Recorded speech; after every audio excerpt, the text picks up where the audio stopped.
고린도전서 8장입니다. 신약성경 272쪽 고린도전서 8장 1절부터 13절 말씀까지 우리 교독할까요? 제가 먼저 읽겠습니다. 우상의 제물에 대하여는 우리가 다 지식이 있는 줄을 아나 지식은 교만하게 하며 사랑은 덕을 세우나니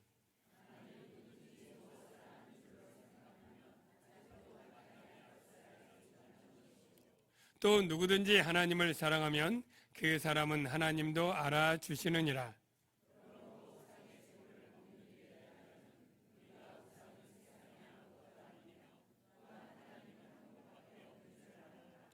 비록 하늘에나 땅에나 신이라 불리는 자가 있어 많은 신과 많은 주가 있으나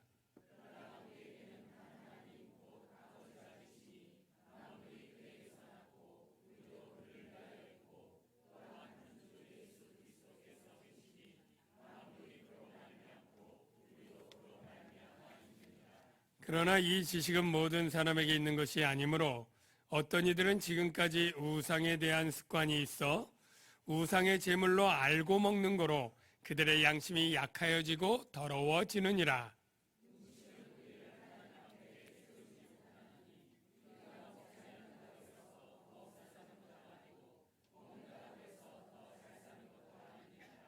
그런즉 너희의 자유가 믿음이 약한 자들에게 걸려 넘어지게 하는 것이 되지 않도록 조심하라.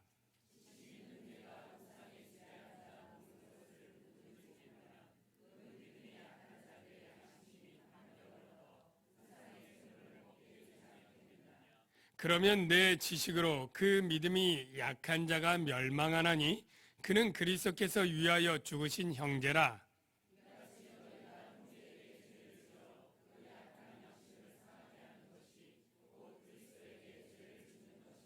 다 같이요. 그러므로 만일 음식이 내 형제를 실족하게 한다면 나는 영원히 고기를 먹지 아니하여 내 형제를 실족하지 않게 하리라. 아멘. 자, 우리 좌우에 계신 분들에게 사랑합니다 인사하겠습니다. 사랑합니다. 네, 사랑합니다. 반갑습니다. 오랜만에 뵙는 분들도 있고요. 네, 반갑습니다. 오늘 추수감사 주일이죠. 예, 간단히 추수감사주일 주보 칼럼에도 썼습니다만 간단히 먼저 소개하면 미국에서 한국으로 넘어왔는데 1621년인가요? 미국 청교도들이 신앙의 자유를 찾아 미국으로 건너갔고 1년 동안 그 겨울을 지나면서 굉장히 고생을 많이 했습니다. 또 항해의 어려움과 질병과 이렇게 해서 무려 100몇 명이 갔는데 44명이 죽었으니 사랑하는 이들이 너무 많이 죽은 거죠. 그리고 그에 너무나 힘들게 그 기근을 헤치고 첫 싹을 얻었을 때 많은 슬픔과 어려움이 있었지만 하나님의 은혜를 감사하면서 인디안들과 여러 사람들을 초청해서 감사의 절기를 지낸 것이 바로 추수감사절 첫 미국의 유래입니다. 그래서 나중에 물론 대통령마다 국경일이 됐다 안 됐다 하지만 지금 국경일로 그렇게 지키고 있는 것이고요. 이것이 한국에 들어온 거는 또 1904년 정도에 지금 한 116년 전에 우리도 그 추수감사절을 지키자 해서 11월 셋째 주에 정해서 지켜오고 있습니다. 우리는 10월 셋째 주나 넷째 주로 좀 앞당겨 드리는데 그 이유는 이제 미국의 유래가 아니라 구약 성경의 유래를 따라서 그 정신을 되살리기 위한 좋은 방법이기 때문에 합니다. 성경적 유래를 보면 하나님은 이스라엘 백성에게 3번의 절기를 지키게 했는데 이 3번의 절기는 모두 다 추수와 관계되어 있습니다. 그래서 보리추수, 밀추수, 그 다음에 가을 추수가 있는데 이 추수감사절은 이 가을 추수가 끝나면 수장절 또는 초막절을 지키게 되는데 일주일 동안 추수한 것을 가지고 감사하면서 지키는데 이 3가지를 하나님이 명령을 합니다. 첫 번째는 너희가 올 때 빈손 보이고 오지 말라. 그러니까 추수한 예물을 가지고 오라는 것입니다. 소출한 것 드리라는 것이죠. 오늘날 농사 짓는 분들 여기 계실까요? 몇 분이 있을지 모르지만 대부분 직장 생활하거나 자영업을 하거나 이런 일들이 대부분이겠죠. 월급 받고 그때그때 소득을 얻지만 이 절기의 정신은 이 모든 소득이 하나님에게서 오신 것이고 하나님의 해와 태양과 비와 구름과 바람과 이 모든 것을 주셨기에 내가 열심히 땀 흘려 번 것 같지만 자라게 하신 하나님 때문에 소출이 있다라고 고백하며 드리는 것처럼 우리가 직장에서 일하고 사업을 하지만 늘 기도하는 것처럼 내게 건강, 생명 주신 분 하나님이요, 내게 직장을 주신 분, 사업장을 주신 분, 사업 얻을 재능, 소득 얻을 재능을 주신 분 하나님, 이런 고백으로 우리가 절기연금을 드리는 거예요. 그래서 제가 여러분들에게 절기연금을 꼭 드리십시오라고 광고했던 것이 그냥 어떤 재정적인 어려움 때문에 아니라 이 절기에 하나님 빈손 들고 오지 말라라고 하나님의 복을 받은 자로서 그 복을 인정하면서 드려라 하는 것이 첫 번째이고요. 두 번째는 바로 고아와 과부와 객가, 나그네, 레위인들을 초청해라, 그렇게 말하고 있습니다. 여기 이 그룹들은 다 그 당시 가난한 사람들이에요. 외로운 사람이에요. 레위인들은 스스로 땅이 없으니까 가난했고요. 나그네 역시 땅이 없었고요. 고아, 과부 다 가난하지 않습니까? 그러니까 절기의 정신은 뭐냐면 이 절기 예물을 가지고 가난하고 어렵고 소외된 사람을 돌아보는 것이 이 절기의 정신이에요. 그래서 저희가 절기연금을 가지고 그때마다 다르지만 우리 장애우 기관이나 가난한 분들, 독거노인들 또는 미자립교회 목회자나 선교사님들을 돕는 것이 바로 이 명령을 순종하는 의미에서 그렇게 해오고 있는 것입니다. 세 번째는 하나님이 주신 복을 인하여 즐거워라고 거기에 일주일 동안 정말 잔치를 먹고 마시고 즐기는데요. 저희 교회가 이렇게 이제 좀 있으면 점심 드시고 오후에 찬양 축제하는 것도 어떻게 보면 그런 정신대로 우리가 잔치집 갖고 즐거워하면서 우리가 보내는 그런 일정으로 우리가 오늘 추수감사주일을 보내는 것입니다. 여러분들도 이러한 추수감사주일에 이 주님의 명령과 그 원리를 잘 따라서 순정함으로 즐겁고 복된 오늘 추수감사주일이 되기를 주의 이름으로 축원합니다. 이제 본문 설교를 하도록 하겠습니다. 고린도 교회에서 사도 바울에게 편지를 보냈을 때 여러 가지 어려운 문제들에 대해서 좀 해결해 달라고, 도움을 달라고 편지를 보낸 겁니다. 그런데 그 내용 중에 오늘 보면 우상의 제물에 관한 내용이 있습니다. 이거 볼륨 조금만 더 올려줄래요? 우상의 제물에 관한 이야기가 있는데 먼저 여러분에게 한번 물어보죠. 여러분 우상의 제물을 먹어본 적이 있으십니까? 고사떡 먹어본 적 있으십니까? 아니면 고사떡까지는 안 먹어본 사람 많을 텐데 조상신에게 제사한 것 먹어본 적 있습니까? 아마 대부분 많이 드셔봤을 거예요. 여러분 예수 믿고 혹 그런 기회가 있을 때 여러분 좀 어땠어요? 마음에 불편하거나 꺼리낌이 있는 분들도 적지 않을 텐데 어떤 마음으로 드셨습니까? 어떤 분들은 이 부정한 음식을 정하게 해달라고 기도하고 먹는다는 분도 있고 전에 얘기했던 것처럼 그 음식에다 십자가를 긋고 그리고 음식을 먹었다는 분도 있고 하여간 여러 가지 방법들이 있는데요.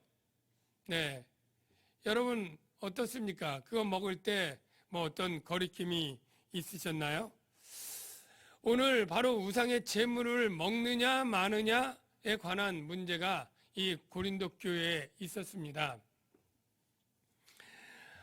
이것 가지고 우리가 나중에 적용하면 교회 걸림돌이 되기 쉬운 술, 담배 문제 해도 되냐 안 되느냐, 또는 예수 믿는 사람이 머리를 노란색으로 염색을 해도 되느냐, 문신을 해도 되느냐, 가요를 불러도 되느냐, 이런 문제까지 입장에서 적용할 수 있을 텐데요.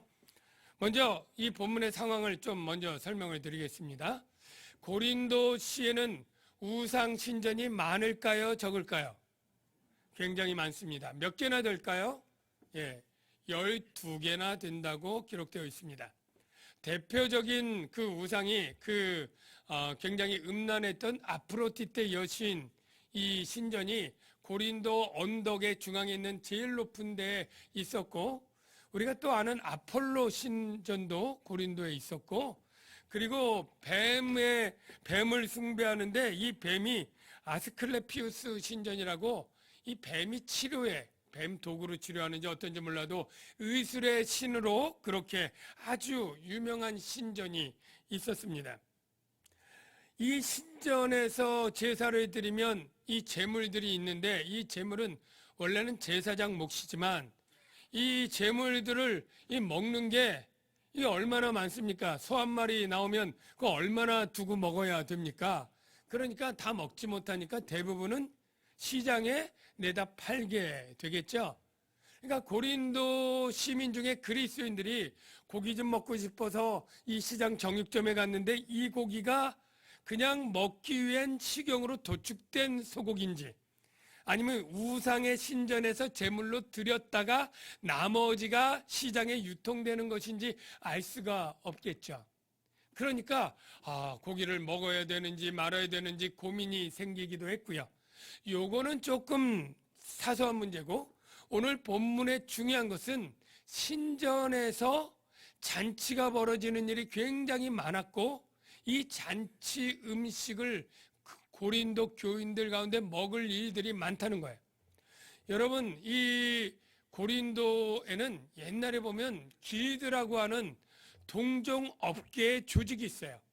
예를 들면 오늘날 보면 의류업계, 모직, 직물업체 사장님들, 또는 의사협회, 의사들 모임, 또는 무슨 이렇게 어떤 같은 업계의 사장님들, 직원들이 모여서 서로 협력하고 하는데 꼭 뭐랍니까? 해마다 송년회하고 시무식하고 신년할애하고 이런 모임들이 있는 거예요. 거기에다 그때도 똑같이 생일 축하, 그리고 환갑, 회갑처럼 어떤 기념일, 결혼기념일, 이런 잔치들이 있는데 이 잔치들을 어디서 할까요? 오늘날처럼 예식장이 따로 있지 않고 그 예식장을 신전에서 대신하는 거예요. 신전에 그 신을 섬기는 큰 넓은 예배 장소가 있고, 그 옆에 부설, 부대 시설들로 식당이 많이 있는 게 고고학적으로 발굴이 됩니다. 그러니까 이 식당을 그러한 필요한 장소, 회식 장소로 하니까 거기 모인 사람들이 당연히 나오는 음식을 먹을 텐데, 거기에 나오는 고기들이 다 우상 신전에게 드렸던 제물의 요리를 가지고 그것들을 하게 되는데요. 그 신전에 안 가서 안 먹으면 되지, 이렇게 쉽게 생각할 게 아닙니다. 고린도 교인들 가운데도 대부분은 노예 출신도 많고 노예도 많이 있었지만, 고린도 교회도 부자도 있고 그리고 공무원도 있어요. 근데 이 공무원들은 이 연말 되면 초대를 많이 받는 거예요. 그리고 가서 점검해서 해야 될 것도 있고요. 그리고 이 상류층들은 이런 어떤 사교적인 이런 잔치들이 너무나 많은 거죠. 그 고린도 도시는 2년에 한 번씩 이스미안이라고 하는 국제 올림픽이 열리게 됩니다.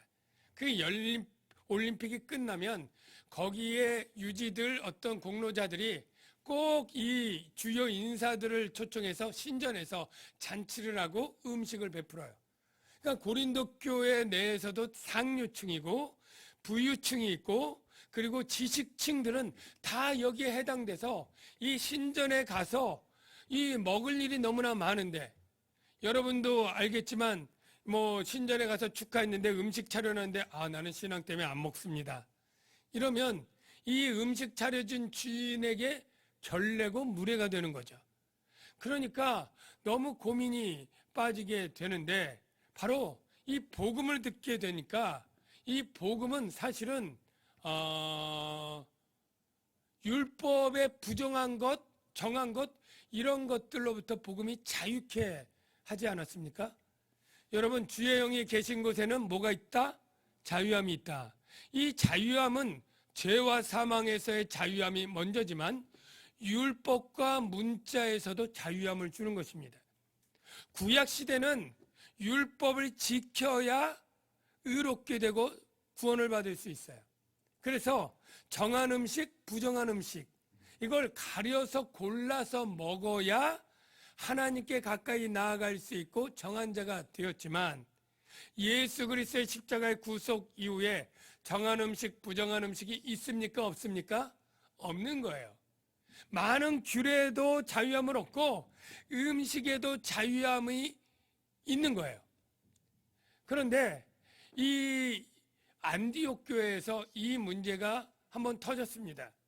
안디옥은 이방인과 유대인들이 같이 식탁에 있을 때 유대인들이 안 먹는 거예요. 왜냐하면 이방인들은 부정한 음식들을 같이 먹으니까 내가 그런 음식을 같이 먹는 이방인과 식탁 교제할 수 없다.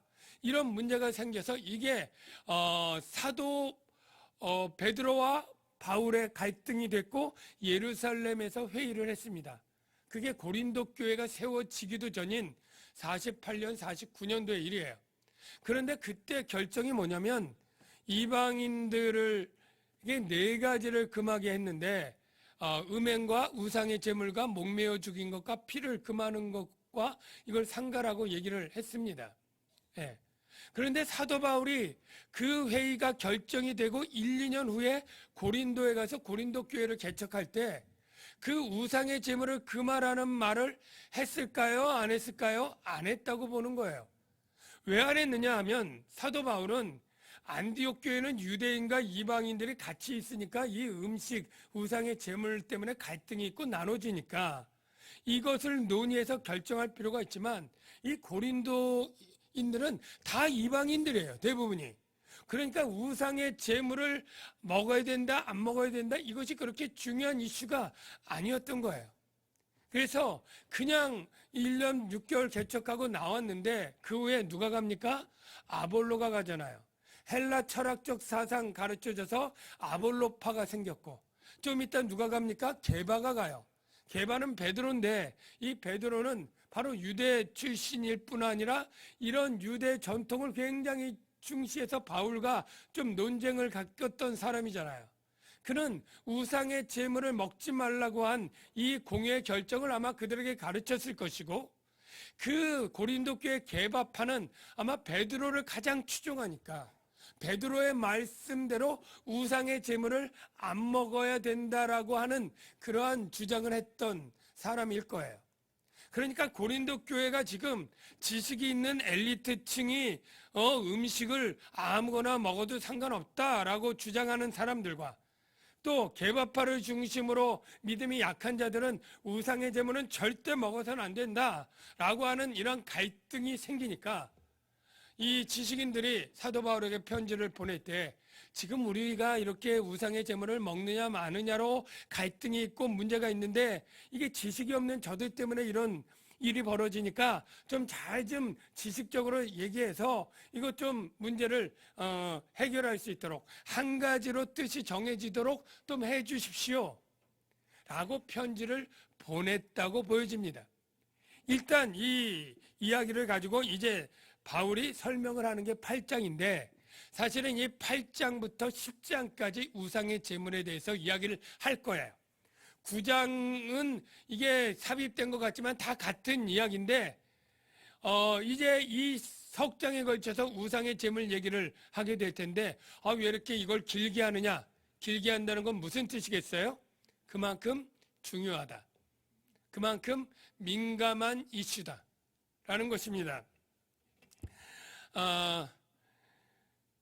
그래서 이제 그 우상의 제물에 대해서 이제 바울의 답변을 우리가 한번 살펴보겠습니다. 8장 1절을 보면 우상의 제물에 대하여는 우리가 다 지식이 있는 줄을 아나. 우상의 제물에 대해서 다 지식이 있다. 이거는 고린도 교인들 지식파들의 주장이에요. 우리 우상의 제물에 다 지식이 있다라는 거예요. 그러면 그 지식의 내용이 뭐냐라고 할 때 오늘 본문 가운데 두 가지를 찾아볼 수 있는데요. 첫째, 4절 중반에 지식의 내용이 나오죠. 그 4절 중반에 뭐냐면 우리가 우상은 세상에 아무것도 아니며 또한 하나님은 한 분밖에 없는 줄 아노라. 이 안다는 내용이 그들이 아는 지식의 내용이에요. 여러분, 우상은 세상에 아무것도 아니다. 여러분 동의하시면 아멘? 네. 정말 우리가 어떤 그 고린도에 가면 수많은 신의 형상으로 아폴로 신, 제우스 신, 비너스, 별의별 헤라클레스 수많은 신상들이 있고 섬기지만 그건 신화 속에 나온 가상의 인물들이고 실제는 아무것도 아니죠. 존재가 아닙니다. 그러면 당연히 그 우상에게 바친 제물도 신이 먹거나 신이 어떤 역사에서 그 제물을 변화시키거나 하는 것은 아닌 줄로 믿습니다. 우리가 조상신에게 제사를 드렸을 때 어떤 사람들은 이 제사를 드리고 나면 이 음식이 성분이 바뀌었다 이런 이상한 주장을 하는 사람도 있는데요. 절대 그런 일이 없습니다. 귀신이 와서 음식을 먹는 일도 없고 귀신이 역사를 해서 그 음식을 복이 되게 하거나 화가 있게 만드는 일이 없습니다. 왜냐하면 이미 귀신이 올 수가 없어요. 네. 물론 이 세상에는 죽은 조상이 아닌 사단과 악한 영이 역사하는 세상은 맞아요.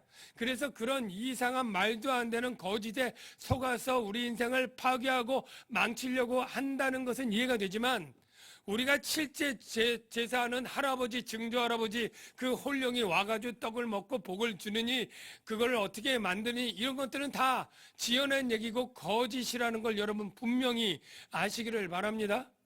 그러니까 우상이 아무것도 아니고 우상의 제물도 아무것도 아니다라고 하는 지식이 있고 그 지식은 8절 보면 또 두 번째 지식이 나와요. 음식은 우리를 하나님 앞에 내세우지 못한다. 하나님 앞에 내세우지 못한다 무슨 뜻일까요? 하나님 앞에 음식 때문에 잘했다고 칭찬받으러 내보내지도 못하고 또는 잘못 먹었다고 책망하도록 내보내지 못한다는 거예요. 그러니까 음식은 하나님 앞에 칭찬받게도 할 수 없고 책망받게도 할 것도 아닌 것이에요. 그러니까 먹지 않는다고 해서 못 사는 것도 아니고 먹는다고 해서 잘 사는 것도 아니다라는 얘기예요. 아무 상관이 없다. 이게 바로 그 지식파가 갖고 있는 지식이에요. 사도 바울은 그 지식을 다 인정을 합니다. 그런데 우리가 다 지식이 있는 줄 아나 지식은 어떻게 한다고요?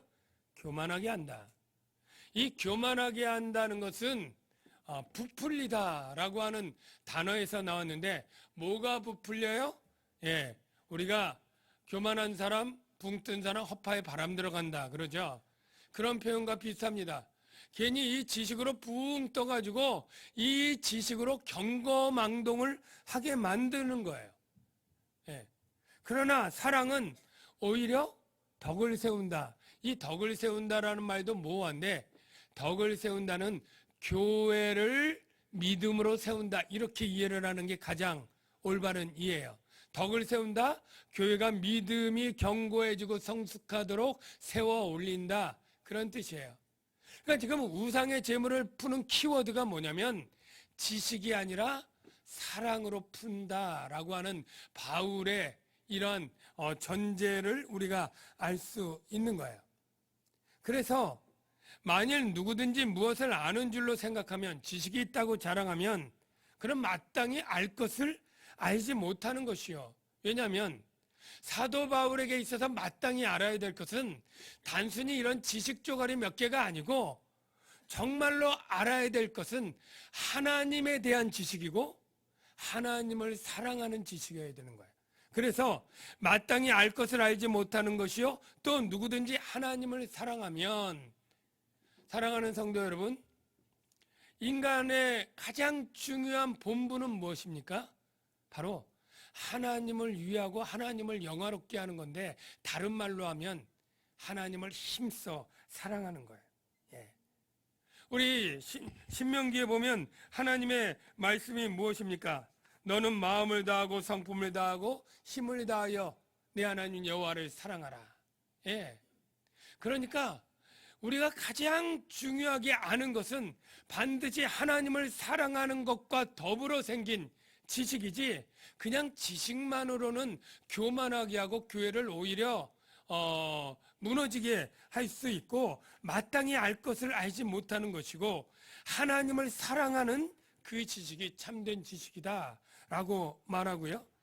그 사람은 하나님도 알아주시느니라, 이 표현은 사도 바울의 신학이 잠깐 담긴 건데요, 우리가 하나님을 사랑하는 일도 사실은 하나님이 먼저 우리를 사랑했기에 가능한 것 아닙니까? 우리가 하나님을 아는 것도 하나님이 먼저 우리를 알아주셨기 때문에 가능한 것입니다. 하나님이 창세전에 우리를 택하시고 아시고 미리 예정하사 우리를 구원하시고 우리를 사랑했기 때문에 우리가 하나님을 사랑할 수 있게 되는데요, 이 하나님을 사랑하는 것에 연관된 지식이 바로 마땅히 알아야 될 참된 지식인 줄로 믿습니다. 그런데 고린도 교회는 이 사랑이 없는 지식이 있기 때문에 지금 책망을 받을 것인데요, 그래, 하나님은 한 분밖에 없는 줄 너희의 지식이 옳다라고 인정을 하면서 사도 바울도 말합니다. 비록 하늘에나 땅에나 신이나 불리는 자가 있어 많은 신과 많은 주가 있으나, 여기 신은 주로 그리스 로마의 신들을 얘기하고요, 주는 동방 종교의 신들을 표현하는 단어라고 해요. 그러니까 서방이나 동방이나 많은 신, 많은 주가 있는데, 우리에게는 한 하나님, 우리는 오직 유일신 하나님만이 하나님인데, 그분이 우리의 영의 아버지가 되셔서 만물이 그에게서 났다. 예. 즉 하나님은 만물의 창조주이시다라고 말하고요, 우리도 그를 위하여 있고, 좀 이따 이건 설명을 하고요, 또한 한 주 예수 그리스도께서 계시니 만물이 그로 말미암고 우리도 그로 말미암아 있느니라. 자, 하나님과 예수님은 이위일체입니다. 한 분입니다. 그런데 그 역할이 뭐냐면, 하나님은 만물을 창조하고 그리고 우리를 구원하셔요. 예수님의 역할은 무엇이냐면 하나님의 창조의 중보자이시고 우리의 구원의 중보자이셔요. 예. 그래서 우리는 예수님을 통하여 하나님께 나아가고 예수님을 통해서 하나님의 영생을 누리게 되는 거예요. 여기서 사도 바울이 얘기하고 싶은 것은 그것이 아니고, 아까 제가 다음에 얘기하겠다고 한 6절 중반에 우리도 그를 위하여 있고, 이게 지금 바울이 하고 싶은 얘기예요. 자, 우리가 하나님을 위하여 있고, 이 말이 우상의 재물을 풀어가는 열쇠인데요, 왜냐하면 우리 인생의 목적이 무엇이냐면 하나님을 위한다, 하나님의 영광을 위한다, 무엇을 먹든지 마시든지 다 하나님의 영광을 위하여 하라, 이게 다 연관된 것인데, 우리는 하나님을 영광을 위하고 하나님을 위하면 하나님을 사랑하고, 하나님을 사랑하면 형제를 사랑해야 되는 게 다 일련의 연결이 되는 거예요.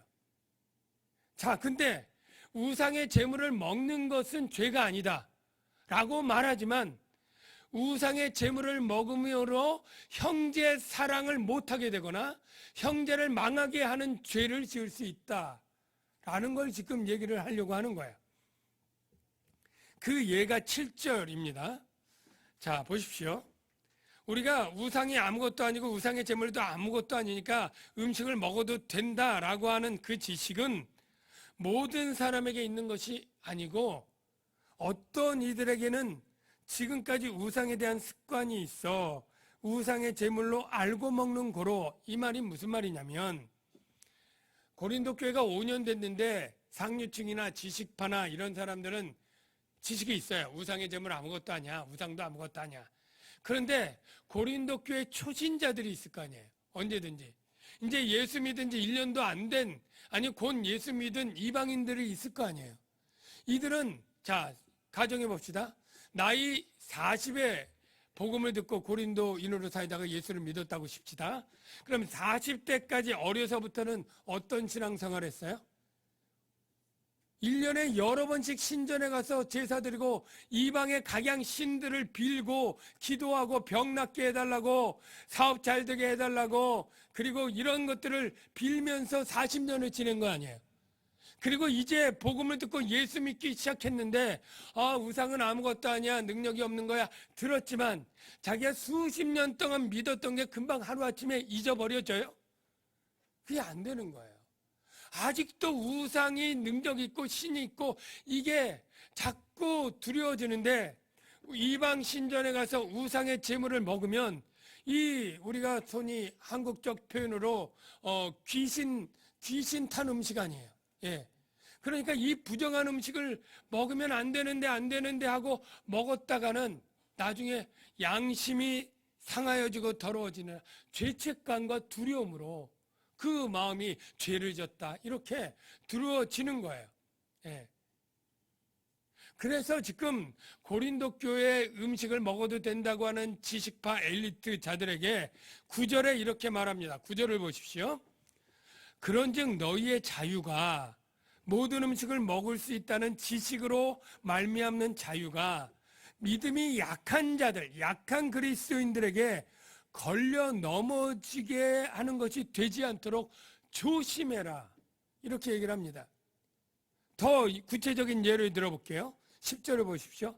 지식 있는 내가 우상의 집에 앉아 먹는 것을 누구든지 보면 고린도 교인의 상류층의 그리스도인들이 이제 뭐 결혼잔치든 회갑잔치든 무슨 송년 연말연시 무슨 시무식이든 종무식이든 신전잔치에 가가지고 마땅히 얻을 권리로 초청받아서 그 음식들을 먹을 때 누구든지 보면 이 높은 사람이니까 아마 이 노예 출신의 그리스도인 데려올 수도 있고 아니면 또 아는 사람이 지나가다 볼 수도 있고 그렇게 될 때 믿음이 약한 사람들이 장로님도 저기 가서 저거 먹네 안수 집사님 권사님도 먹네 그럼 먹어도 되나 보다 그리고 같이 담력을 얻어 일시에 먹긴 먹어요. 먹긴 먹는데 돌아와서 아무래도 저 우상이 저게 그냥 목석이 아니고 정말 신이라고 믿기 때문에 내가 하나님 섬기면서 우상의 제물을 먹었으니까 내가 양심의 죄책감을 갖는 거예요. 그래서 11절에 보면 그러면 내 지식으로 그 믿음이 약한 자가 멸망하나니 여기 멸망하는 경우는 두 가지인데요. 그것 때문에 양심이 상하고 더러워지는 경우도 있고요. 다시 우상 숭배하는 대로 다시 돌아가는 일도 있었다고 그래요. 여러분 이런 상황이죠. 도박을 끊은 사람 얼마나 힘들게 도박을 끊었습니까? 이제 새 사람 되어야지 도박을 끊었는데 그 앞에서 이거 점백 이거 고스톱 이거 아무것도 아니야. 그리고 하면 그거 끊은 사람이 그래 아무것도 아니지 하다가 다시 옛 그 중독의 기질이 나올 수 있잖아요. 알코올 중독에 그렇게 힘들다가 정말 그 술 없이 못 사는 사람이 간신히 이 무슨 프로그램 통해 가지고 힘들게 끊었는데 한 잔쯤이야 괜찮아. 이렇게 했다가 다시 중독에 걸리게 되는 게 이해가 되잖아요.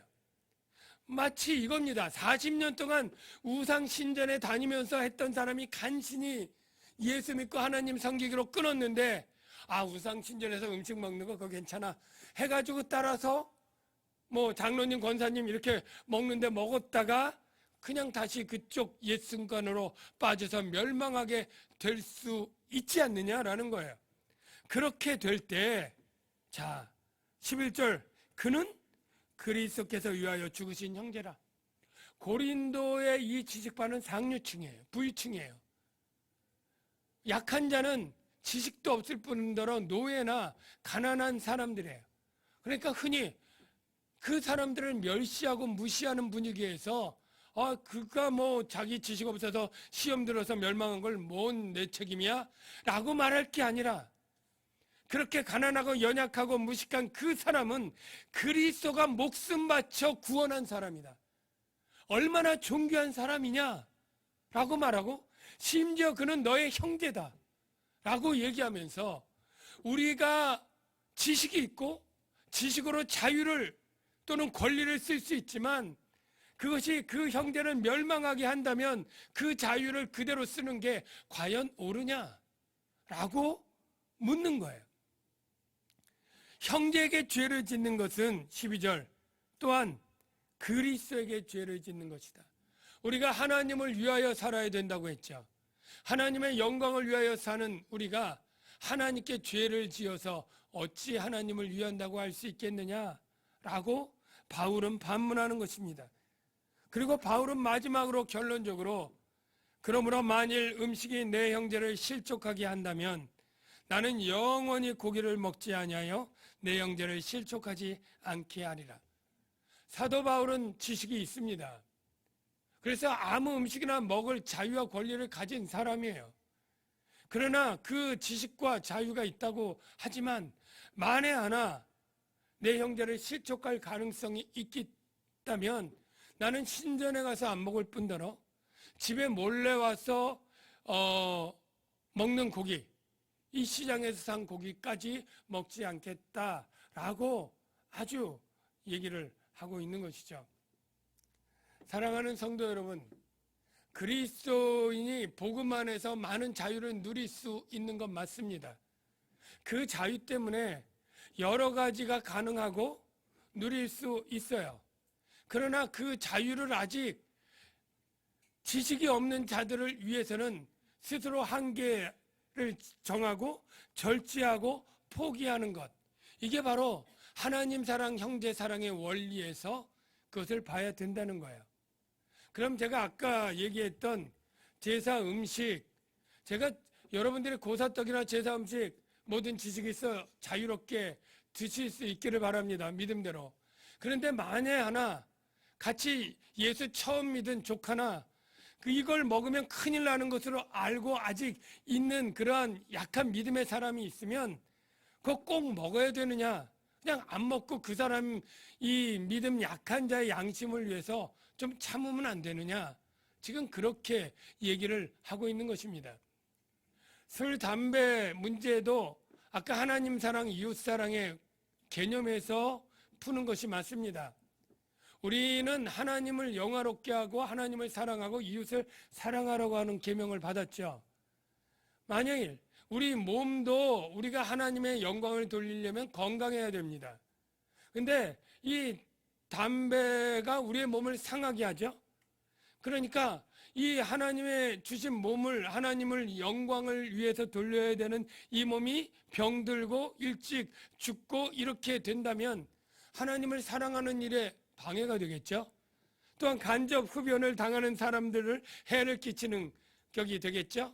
그러니까 이 흡연은 그 자체가 죄기 때문에 안 하는 것이 아니라 이것이 건강의 문제로 금해야 되는 것으로 우리가 정리를 하면 되고요.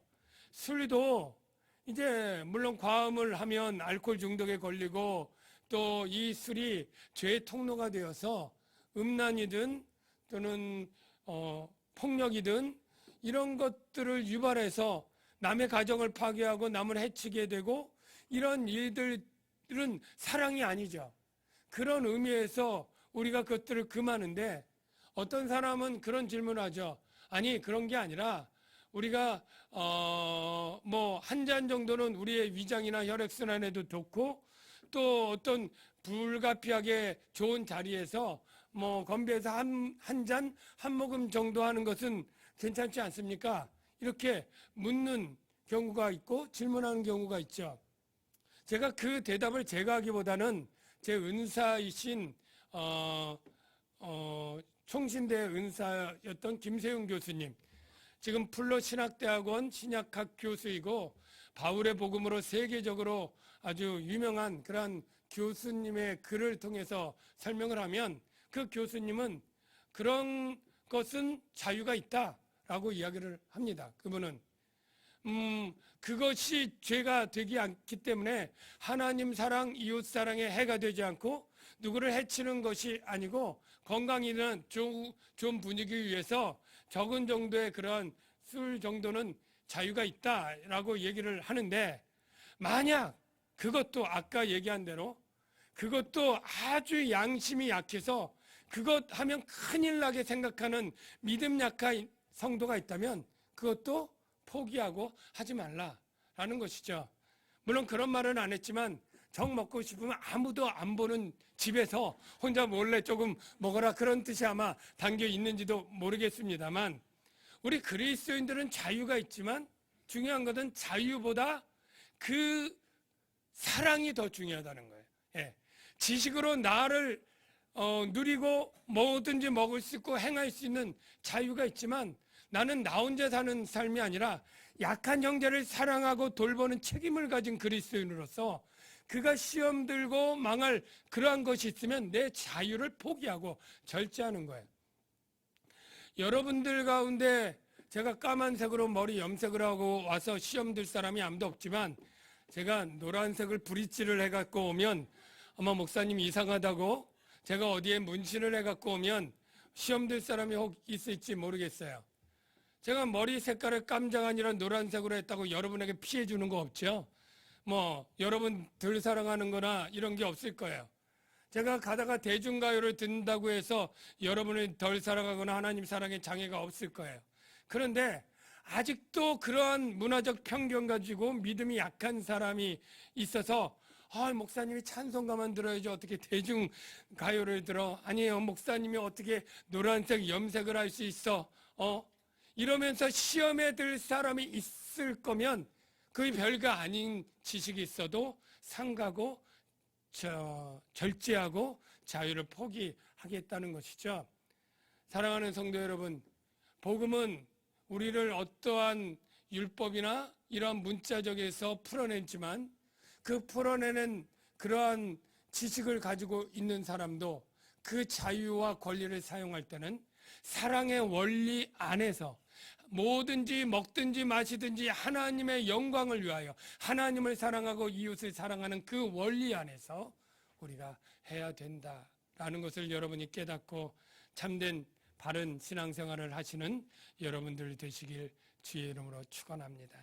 이 시간의 말씀을 생각하면서 잠시 기도하겠습니다. 하나님 아버지, 감사합니다.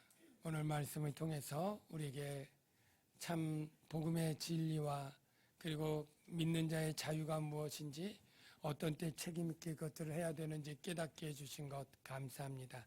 우리가 말씀을 바르게 믿고 바른 신앙생활 할 수 있도록 도와주시옵소서. 예수님의 이름으로 기도하옵나이다. 아멘. 이 시간에 예물 드리는 시간을 바로 성찬식이 있기 때문에 바로 갖도록 하겠습니다. 우리 헌금송 하겠습니다.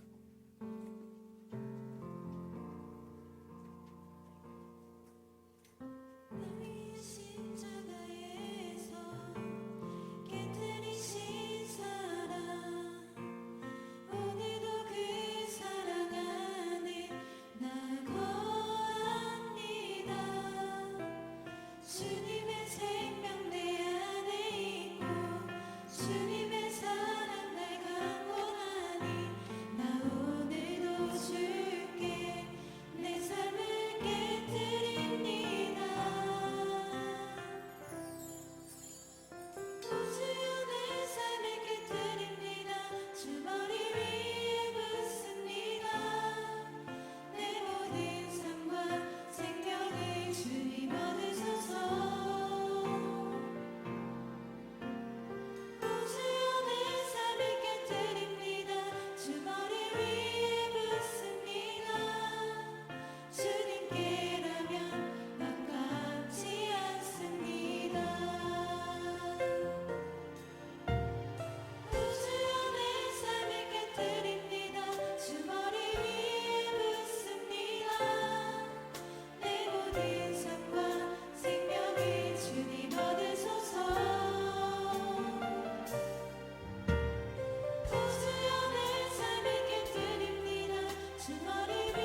이제 헌금이 수집되고 있지만 드리신 예물 위해서 제가 먼저 기도하도록 하겠습니다.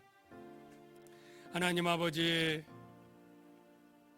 우리를 구원해 주신 그 은혜와 사랑에 감사하며 정성껏 감사의 예물을 드렸습니다. 특히 우리에게 소득을 주시고 소출을 주신 그 은혜를 감사해서 추수감사 예물을 드렸습니다. 그리고 우리의 모든 소득이 주의 손에서 받은 것을 고백하며 대표로 11조를 드렸습니다. 하나님이 이 모든 예물을 기쁘게 연락하시고 하나님의 나라와 의를 위하여 사용하시고 특히 가난하고 소외된 이를 돌보고 구제하는 일에 아름답게 선용되게 하여 주시고 하나님 영광 받아 주시옵소서. 예수님의 이름으로 기도하옵나이다. 아멘. 우리 성찬위원들 나오시기 바랍니다. 바로 이어서 성찬식을 합니다.